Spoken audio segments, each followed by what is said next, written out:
Vamos a ver los componentes de la matriz energética.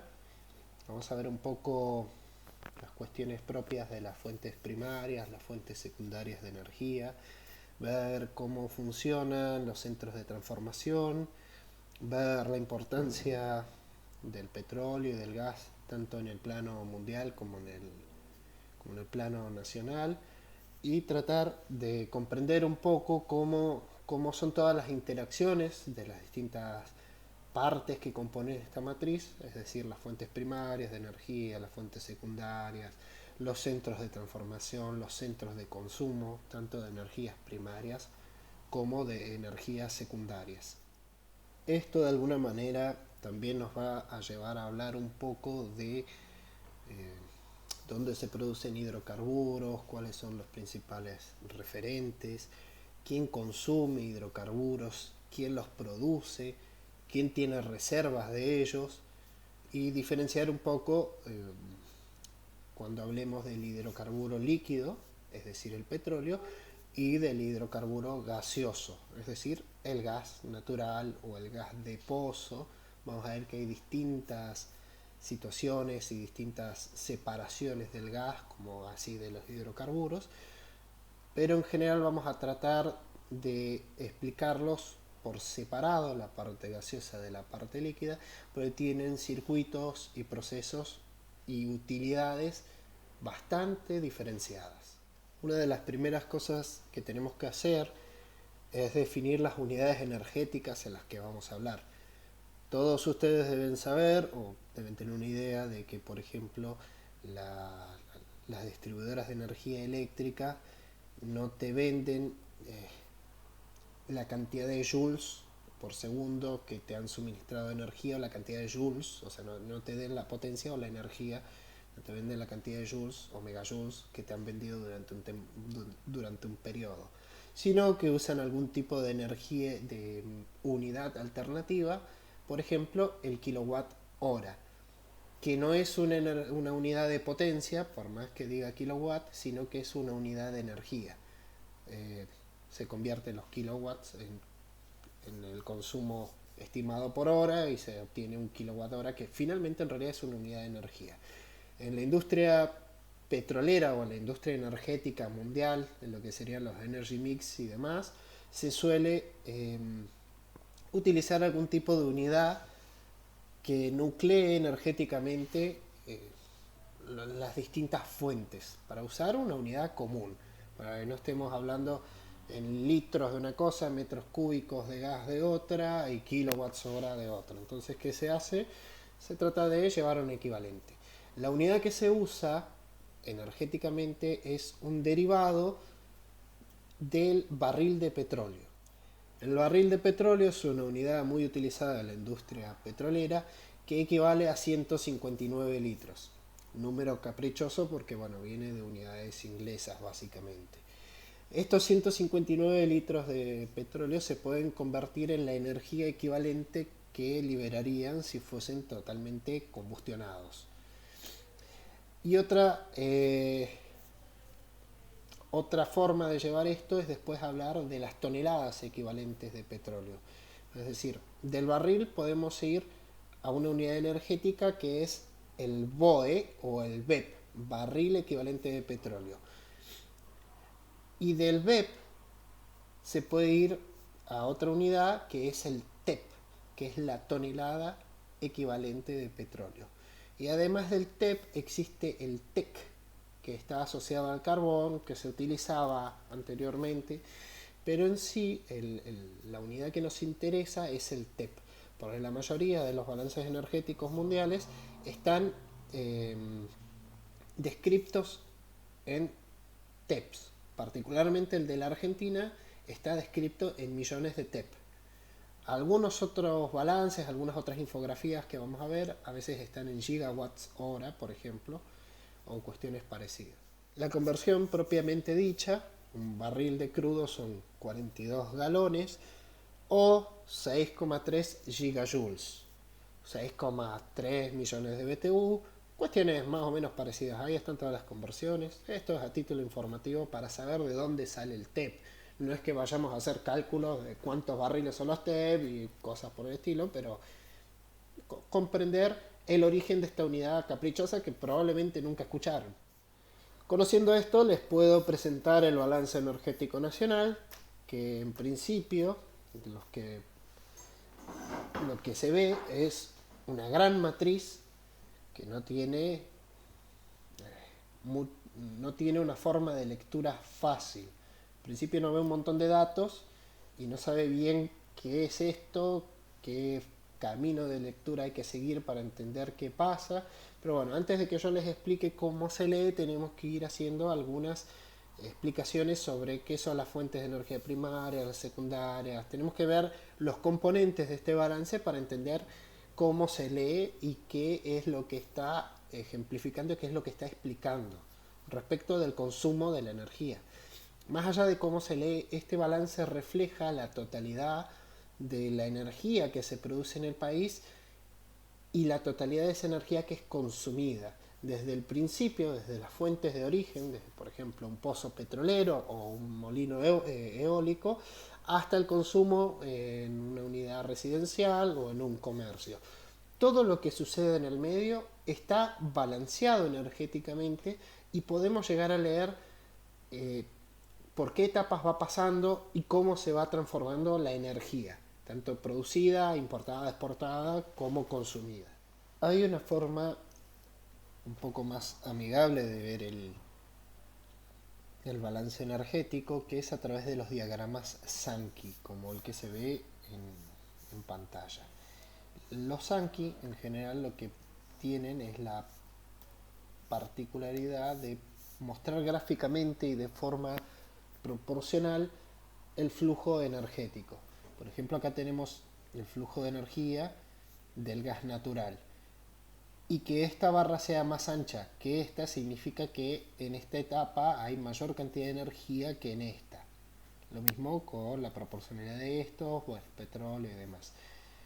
Si ustedes entran a la web que está descrita en uno de los trabajos prácticos, pueden entrar y ver estos datos y trabajar con este interactivo que es un flash que te permite básicamente tocar acá o en cualquiera de los caminos y ver cómo es el circuito y a dónde van a parar cada una de las entradas y de las salidas. Fíjense que también te detalla las cantidades, importación, exportación, de qué estamos hablando, si es primaria, centros de transformación, secundarias, cuáles son los consumos. Es una forma bastante más amigable de trabajar con el balance.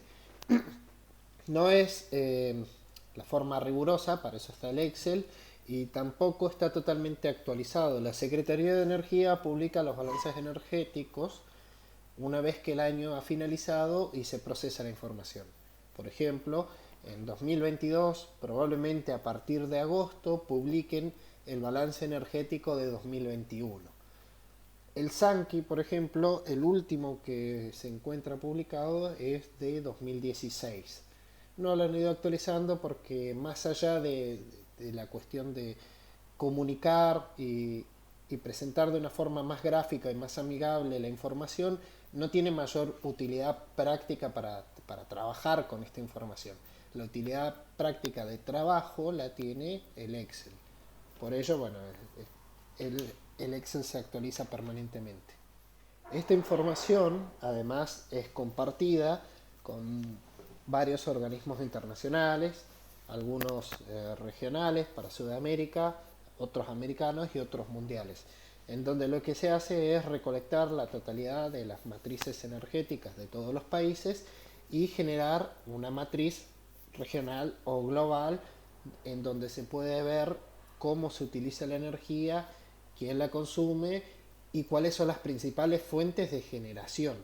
Con ello también se pueden apreciar algunas cosas, como a través de los años van cambiando, van aumentando la injerencia de algunos tipos de energías renovables, por ejemplo, o cómo van disminuyendo otras, como el carbón. Incluso, si entran a la web, en la propia Argentina hay una recopilación histórica, o sea, ustedes pueden ver el balance energético histórico desde que hay algunos registros más o menos completos hasta la actualidad.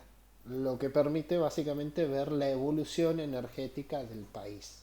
Acá podemos ver una infografía que describe el porcentaje de consumo de energía en función de la fuente de origen. Fíjense cómo el 84% son derivados de combustibles fósiles, es decir, petróleo, carbón o gas. Esto está actualizado a 2019, en base a Global Energy, que es quien junta todas las matrices energéticas de los países y hace una unión de todo esto, hace un resumen. Ahora, vean cómo en el 2000, hace una pequeña aclaración, que dice en 2000 era el 86,1%. Es decir, que en casi 20 años el consumo, la dependencia de los combustibles fósiles ha disminuido menos de un 2%. Y ese 2% podría explicarse en función de que han crecido algunas de las otras energías que son renovables o por lo menos que tienen bajo impacto de producción de dióxido de carbono o bueno, de carbono en general. La realidad detrás de esto es que el mundo es fuertemente, terriblemente dependiente del consumo de hidrocarburos. Y más allá de que haya un permanente refuerzo sobre las energías limpias, las renovables, la energía solar que ha tenido un boom desde lo que es el impulso en Estados Unidos, ahora viene toda la ola del hidrógeno verde, también hay algunas otras cuestiones asociadas a la geotermia. Todas estas cuestiones son muy incipientes. Fíjense que no llegan a cubrir el 15% de la energía mundial y su crecimiento es muy lento, es muy costoso y muy difícil en comparación con lo que es los hidrocarburos. ¿A qué quiero llegar con esto? A la idea de que más allá de que, que la opinión pública tenga una fuerte eh, muestra de que se acabó la era del petróleo, eh, no es tan fácil ni va a suceder tan rápido. Técnicamente en realidad se habla de que en los próximos 20 o 30 años recién podríamos estar migrando la totalidad de los combustibles a algún otro tipo de fuente energética. Lo que sí se desea hacer, y que es el objetivo en el mediano plazo, 10-15 años, es tratar de convertir la mayor cantidad de energía de alta, de alta liberación de carbono a fuentes de menor liberación de carbono. Es decir, tratar de migrar las termoeléctricas que queman carbón, convertirlas en termoeléctricas de petróleos o derivados del crudo y las que se puedan migrarlas de crudo a gas.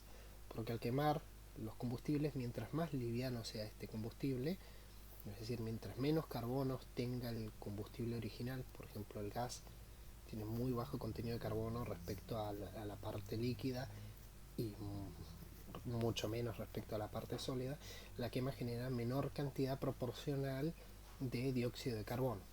Se puede decir entonces que eh, quemar gas es menos contaminante que quemar combustibles líquidos derivados del petróleo y que a su vez eso es menos contaminante que quemar carbón. La idea es migrar la matriz energética al producto de transición, que es como lo están llamando, que sería el gas natural. Migrar hasta tanto se encuentre una fuente energética más limpia, renovable, o por lo menos que genere mucho menos impacto que los combustibles fósiles. La verdad es que hoy particularmente no hay una alternativa a los hidrocarburos, a los combustibles fósiles. Hay un montón de cosas que están avanzando, pero no hay ningún tipo de fuente de energía suficientemente desarrollada como para reemplazarlos. Ni la hay, ni, ni a corto plazo se ve realmente que las investigaciones estén conduciendo hacia algo que pueda funcionar.